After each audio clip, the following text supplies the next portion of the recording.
நண்பர்களே, இந்த வீடியோவில் நாம சவர்ல நீர் ஊத்து அடித்தல், சவறு பொறிஞ்சு நிற்கும் இல்லைங்களா, அதை பத்தி தான் பேச போறோம். நாம ஒரு புது வீடு கட்டும் போது இந்த மாதிரியான பிரச்சனைகள் ஃபியூச்சர்ல வராம இருக்கிறதுக்கு என்ன செய்யணும்?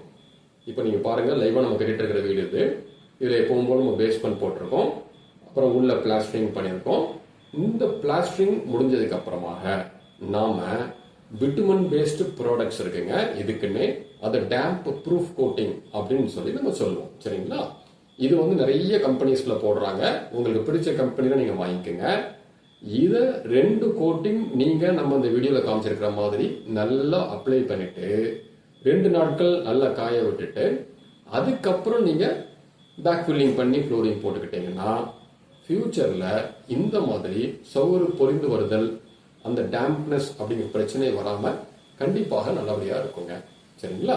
இது வந்து நீங்க புதுசா கெட்ட போற வீடுக்கு.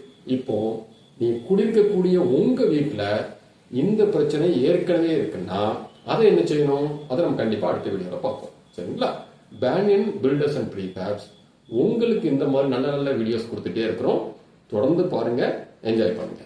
நன்றி.